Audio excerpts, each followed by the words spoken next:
लगता नहीं। नहीं, सेवा तो चलनी चाहिए और बहुत ही अच्छा काम मनोज जी आप कर रहे हैं। मतलब हम यहाँ नोएडा में बैठे हुए हैं और जो है हमारे दर्शन कर रहे हैं वहाँ पे, तो ये सेवा बहुत ही, और मेरे हिसाब से आप इकलौते हैं जो इस तरीके की सेवा प्रदान कर रहे हैं। आपके अलावा कोई बंदा हमें मिला ही नहीं आज तक जो दूर बैठे बैठे लोगों की समस्या का निवारण करवाए। तो मैं जो है बहुत ही आपका धन्यवाद करता हूँ और बहुत ही अच्छा काम कर रहे हैं आपको, और आपको जरूर ये कार्य हनुमान जी और नीम करोली बाबा ने सौंपी है। जी तो मैं इसके लिए आपको बहुत ही धन्यवाद देता हूँ, और ये जरूर चलनी चाहिए, लोगों को थोड़ी बुद्धि आनी चाहिए ताकि लोग अच्छे से सहयोग करें। जी, महाराज जी के सामने हो आप, अब आशीर्वाद लो और अपना प्रश्न कहें, क्योंकि वो प्रश्न हम नहीं दिखाते हैं यूट्यूब पर, बस आशीर्वाद लें पहले। शिवन जी नोएडा से हैं। शिवन जी प्रणाम प्रणाम महाराज जी, जय दंडवत प्रणाम आपको, जय सीताराम। और मेरा नाम शिवेंद्र सिंह मानवाधिकार एसोसिएशन से जुड़ा हुआ हूँ। अच्छा, तो उसमें भला कर रहे हो सबका? बिल्कुल बिल्कुल। हाँ, तो महाराज जी की कृपा अपने आप होने लगेगी तुम पे। बेटी का जरा राम राम। तो उनके हस्बैंड का मन जो है डोलता है, कहीं कहते हम सर्विस करेंगे, कैसे हो, कहीं कहते हैं अरे बिल्कुल चकाचक, जिसकी बहनें डॉक्टर हों, IAS PCS हों, उसे दिक्कत क्या होगी? तो आते भी वो कलेश कर देते, खाना ना दे, करे इतना रहता हूँ। होगी दिक्कत कुछ? अब एक जगह स्टे करो डॉक्टर साहब, स्टे करो एक जगह। महाराज जी के पास है, आशीर्वाद लो। और महाराज जी से जो पूछना है ना, पिछली बार आपने फोन नहीं उठाया, पेनाल्टी पड़ेगी इस बात की, पेनाल्टी भी पड़ेगी, पेनाल्टी मिलेगी। ठीक है, तो बात करो, आशीर्वाद लो महाराज जी का। ये महाराज जी शिमला से डॉक्टर हैं बहन। एक आदमी ऐसे मिले हो इतने लोगों में जिसने हंसा दिया और बात सही कही है। अब महाराज जी के सामने हो तुम। जय सीताराम। लक्ष्मीलाल जी, आपने जो प्रश्न किया था महाराज जी ने वो सुन लिया था। आपका जवाब भी सुन लिया था।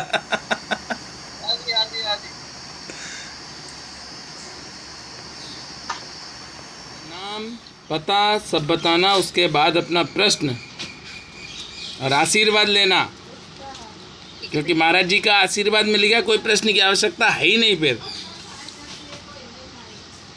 ठीक है? ठीक है भैया। लो महाराज जी का आशीर्वाद, महाराज जी के पास हो। तुम्हारी बहुत इच्छा थी, इस बहन की बहुत इच्छा थी महाराज जी। राम राम। महाराज जी के पास हैं आप, महाराज जी से आशीर्वाद लो और जो प्रश्न हो वो बाद में, पहले आशीर्वाद। नमस्ते बाबा जी। जी कहाँ से हैं आप? महाराष्ट्र में? महाराष्ट्र पनवेल। जी जी, अपना प्रश्न जो है पूछ लीजिए महाराज जी से। तीरथ कर फल एक है, संत मिले फल चार। तीरथ कर फल एक है, संत मिले फल चार। बाबा नीम करोली महाराज की कृपा से आप इस कलयुग के महाअवतारी संत, उच्च कोटि के दिव्य संत, संत श्री मौनी जी महाराज के दर्शन कर रहे हैं। बाबा नीम करोली महाराज की कृपा से आज लगभग 40 से 50 भक्तों की बात संत महाप्रभु ने भक्तों से की है। आज इलाहाबाद से 5 भक्त आए थे, उन्होंने हमें फ़ोन किया कि भैया हम दर्शन करना चाहते हैं। तो हमने कहा भैया आप इलाहाबाद से आ रहे हो तो एक काम कर दो। बोले बताओ भैया। हमने कहा आप 4 चर्च लाइन चले जाओ। बोले ठीक है। हमने कहा वहाँ पे हमारी सत्या दीदी हैं, उनसे मिल लेना और मेरे लिए 2 किताब कथा की अवश्य ले आना। पारस स्पर्श बाबा नीम करोरी महाराज की एक यही अमृतमयी कथा की किताब ऐसी है जिसमें दादा मुखर्जी ने जो लिखा है अपना अनुभव वो कटु सत्य है। दूसरी मिरेकल ऑफ लव बाबा नीम करोरी महाराज की आप जो भी अमृतमयी कथा उसमें सुनेंगे वो भी सत्य है। दादा मुखर्जी ने स्वयं लिखी है। जब वह किताब लेकर आए तो सीधे आश्रम में ही पहुंचे। हमने महाराज जी से कहा, महाराज जी बाबा नीम करोरी महाराज की ये कथा की किताब बाबा नीम करोरी महाराज के भक्त दादा मुखर्जी ने लिखी है। तो बाबा ने देखी और पहले देखते ही बाबा ने पैर छुए। पैर छूने के बाद बाबा ने कथा पढ़ी।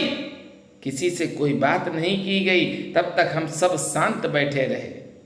कुछ पढ़ने के बाद बाबा ने वह पुस्तक रख दी। उसके बाद जो भैया लोग आप देख रहे हैं ये इलाहाबाद से आए हैं, इनके अपने कुछ प्रश्न हैं। वह प्रश्न पूछे भैया लोगों ने। बड़ा आनंद आया हमें भी भैया, क्योंकि आज इतने भक्तों की बात करवाई है। पर थोड़ा सा अफसोस है मुझे, मैं बार बार आप सबसे कहता हूँ, अब तो शर्म भी आने लगी है मुझको कि जब महाराज जी के आप दर्शन करें,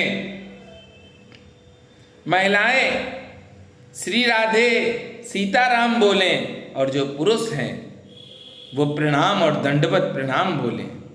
ये नहीं कि आप अपनी सारी डिमांड बोलने लगे। आज तो एक भक्त कहने लगा, हमने कहा महाराज जी के सामने हो दर्शन करो और महाराज जी का आशीर्वाद पाओ। उसने जैसे ही महाराज जी के दर्शन किए बोला, मेरे ऊपर 5 करोड़ का कर्जा है महाराज जी, वह कर्जा उतार दो। उसके बाद एक ने बात की, उसने कहा मेरे ऊपर 50 लाख का कर्जा है, मेरा कर्जा उतार दो। नहीं भैया, आप इस युग में संत के पास पहुंच ही नहीं पाएंगे। ये जो सेवा चल रही है इस सेवा में आप सहयोग करें। आप जब देख रहे हैं संत महाप्रभु आपके सामने हैं तो आप आशीर्वाद दो। यही हुआ। सीतापुर की एक मेरी छोटी बहन है, उस बहन ने जब दर्शन किए महाराज जी के तो उसने कहा, महाराज जी अब हम क्या प्रश्न करें, आपके हमें साक्षात दर्शन हो गए, आप तो अंतर्यामी हो, आपको सब कुछ मालूम है, अब हम क्या प्रश्न करें। बस यही हमारे मन में विचार है और सोच रहे हैं कि अब मेरी सारी समस्याएं खत्म हो गई। ऐसा दृढ़ संकल्प अगर हृदय के अंदर है और महाराज जी के दर्शन हो रहे हैं तो समझ लो कि सारे मनोरथ पूर्ण हो जाएंगे। आगे जिन भक्तों को बाबा नीम करोरी महाराज की कृपा से बात करने का मौका मिले, वह महाराज जी से पहले दंडवत प्रणाम करें, श्री राधे करें, सीताराम बोलें, उसके बाद बात करें।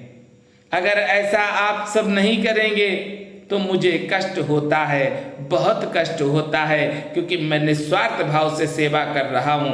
और कोई भी हमको ये फोन करके ना कहे कि मेरा नंबर पहले लगा दो। मेरे लिए कोई वीआईपी नहीं है, क्योंकि ये सेवा भगवान की कृपा से चालू की है। ऐसी बुद्धि भगवान ने दी है कि आपके लिए सुबह से शाम तक हम भटकते हैं। लोग पैसों के लिए, सत्य के लिए भागते हैं, झूठ के लिए भागते हैं, पैसों के लिए भागते हैं, और हम सिर्फ आपकी सेवा के लिए परिश्रम करते हैं। पेट्रोल भी खर्च करते हैं, जाम में भी लगते हैं, 7-7 घंटे लगते हैं, पूरे दिन आपके फोन रिसीव करते हैं। तो आपका भी अपना एक कर्तव्य है कि मनोज भैया जब महाराज जी के दर्शन कराएं तो सबसे पहले आप प्रणाम करेंगे। ऐसा नहीं कि मेरा कर्जा उतर जाए, ये ड्रामा नहीं करना भैया। अगर आपने ये करा तो हो सकता है किसी दिन ये सेवा बंद करनी पड़े मुझे, क्योंकि शर्म आती है मुझे। सनातन धर्म में ऐसा नहीं है जैसा आप कर रहे हैं। संस्कार बड़ी चीज है। जोर से बोलेंगे जय श्री राम, जय श्री